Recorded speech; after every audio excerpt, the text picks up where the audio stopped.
전기차와 자율주행 등을 융합한 중국의 차세대 자동차, 스마트카 시장이 급성장세를 보이고 있습니다.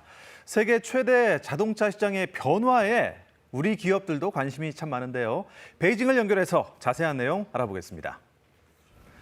조선 특파원, 중국에서 전기차로의 전환 속도가 상당히 빠르다고 들었습니다. 어느 정도인가요? 네, 올해 들어 5달 동안 순수 전기차만 80만 대가량 팔렸습니다. 지난해 같은 기간 대비 2.5배 늘어난 수치입니다. 배터리 공급이 못 따라간다는 말이 나올 정도입니다. 네, 차세대 자동차와 관련해서 자율주행 기술도 빠르게 발전하고 있다죠. 네, 중국 차세대 자동차의 중심지 광둥성 선전시를 찾아갔습니다. 자율주행차를 직접 타봤습니다. 선전 핑산구인데요. 자율주행 버스 2개 노선이 시범 운영하고 있습니다. 버스가 카메라 8대와 움직이는 사물을 포착하는 라이다 4대 등을 달고 있습니다. 운전석에는 안전요원이 있는데 운전대를 잡지 않고 만약의 상황에 대비하고 있습니다. 처럼 화면에는 제한 속도와 현재 속도가 표시되고 또 주변에 있는 차량들이 표시됩니다. 특히 맞은편에서 오는 차량이 그대로 표시되고 사람도 감지하고 있습니다. 현재 중국의 IT 거인들이 자율주행 기술을 개발하며 앞다퉈 시장에 뛰어들고 있습니다. 포털 기업 바이두가 개발한 아폴로 시스템이 대표적이고 알리바바도 진출했습니다. 중국의 대표 IT 기업 화웨이도 자체 자율주행 기술을 탑재한 차량을 벌써 매장에서 팔고 있습니다. 중국이 이렇게 자율주행의 강점을 보이는 이유 중에 하나가 자율주행의 기반인 빅데이터 분야가 강하기 때문이라면서요. 네, 2025년이면 중국이 세계 빅데이터의 3분의 1을 차지할 거란 전망이 있습니다. 빅데이터를 석유에 비유하면 중국은 사우디아라비아입니다. 마오타 예술을 빼고는 별다른 제품이 없던 구이저우송은 이제는 빅데이터 산업의 핵심 기지입니다. 애플, 화웨이 등 글로벌 기업들이 데이터 센터를 세웠습니다. 현대 기아차도 이곳에 데이터 센터를 세워서 중국의 운전 문화 등을 파악 중입니다.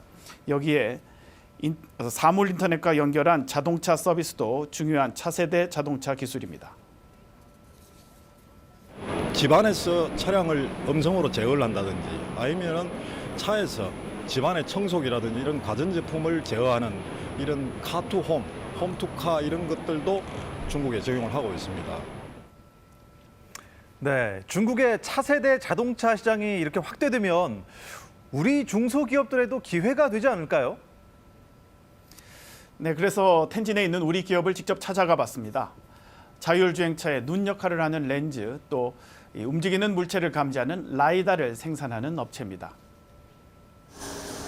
기존에 생산하던 캠코더 렌즈가 사양 산업이 되자 연구 개발을 통해서 차량용 렌즈 기업으로 변신했습니다.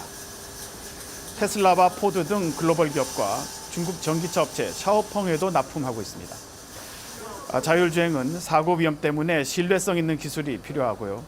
또 중국 현지의 강점도 활용해야 합니다.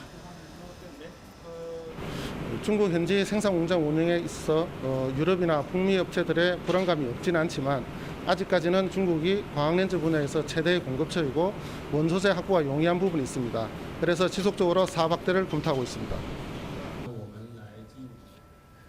중국에 진출했던 우리 제조업체들이 그동안 많이 철수를 했죠. 하지만 최근 중국 차세대 자동차 시장에서 사업 기회를 모색하는 국제 포럼에는 한국과 중국의 자동차 업체 관계자들이 몰려서 뜨거운 열기를 보였습니다. 자율주행, 배터리, 수소차 등 다양한 사업 참여를 위한 설명과 조언이 이어졌습니다. 제품의 어떤 기획이라든지 디자인, 그리고 생산, 그리고 판매 전반적인 어떤 밸류체인에 들어갈 수 있는 그런 비즈니스 파트너십을 구축하는 게 무엇보다도 중요하다고 생각이 됩니다.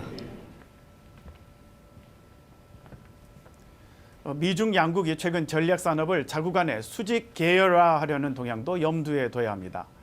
중국에 진출할 때 이제는 거대 도시만 고집하지 말고 지방 도시들의 여러 지원 정책을 세밀히 살필 필요가 있다고도 현지에서는 조언합니다. 지금까지 베이징이었습니다.